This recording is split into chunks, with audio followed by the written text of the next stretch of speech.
موضوع قربانی۔ قربانی یہ ہے کہ قربانی کے دن اللہ تعالیٰ کا قرب حاصل کرنے کے لیے جانور ذبح کیا جائے، اور یہ سنت موقدہ ہے۔ اللہ تعالیٰ کا فرمان ہے اپنے رب کے لیے نماز پڑھو اور قربانی دو۔ حضرت انس رضی اللہ عنہ سے روایت ہے کہ آپ صلی اللہ علیہ وسلم نے 2 دھاری دار سینگوں والے مینڈوں کی قربانی دی۔ آپ صلی اللہ علیہ وسلم نے ان کی گدی پر پاؤں رکھ کر بسم اللہ اور تکبیر کے ساتھ ذبح کیا۔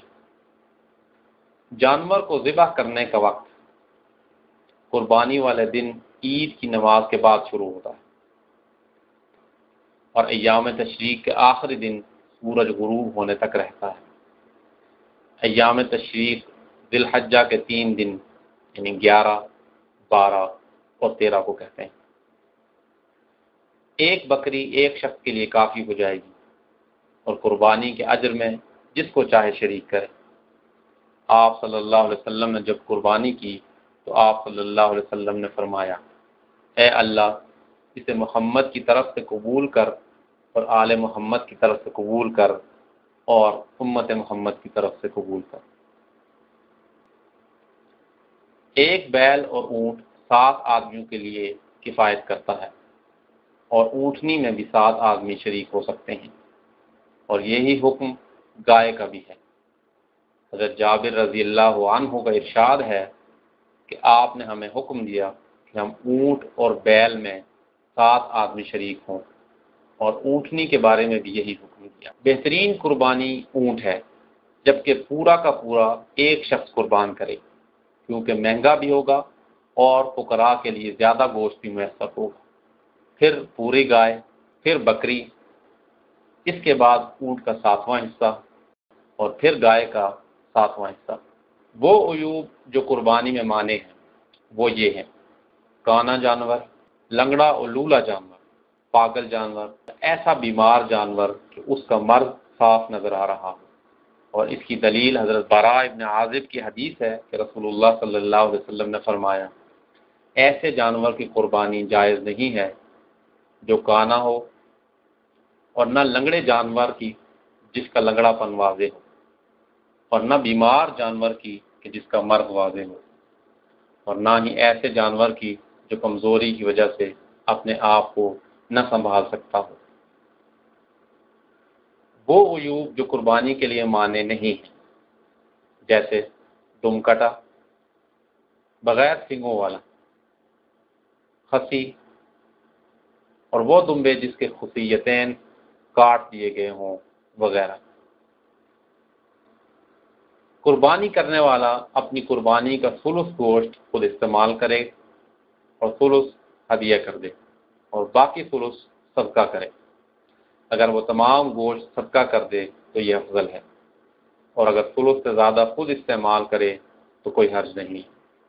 قربانی کرنے والوں اور ہدی کی جانور والوں پر گوشت سے استفادہ ضروری ہے، اور گوشت کو ضائع نہیں کرنا چاہیے، جیسا کہ بعض حجاج جانور کو ذبح کر کے بغیر کاٹے وہیں پھینک جاتے ہیں، جو ضائع ہو جاتا ہے۔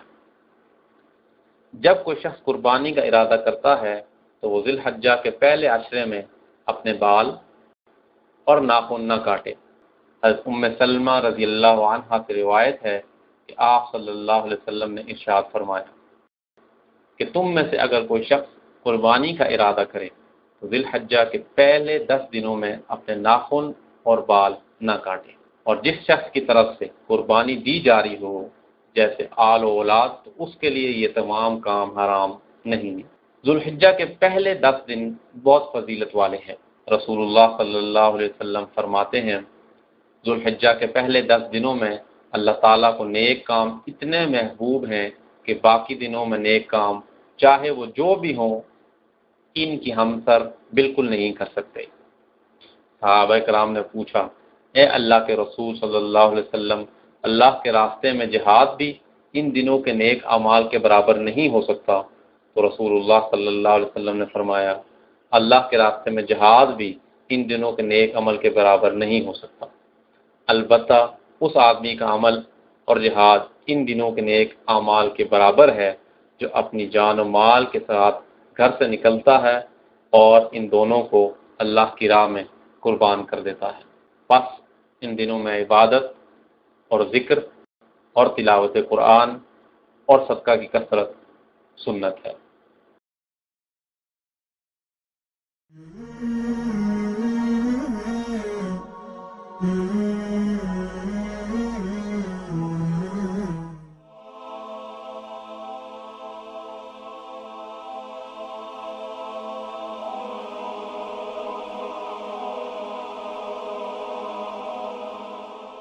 ایمان کی کرن، ہدایت کی شمع، رسال اردو۔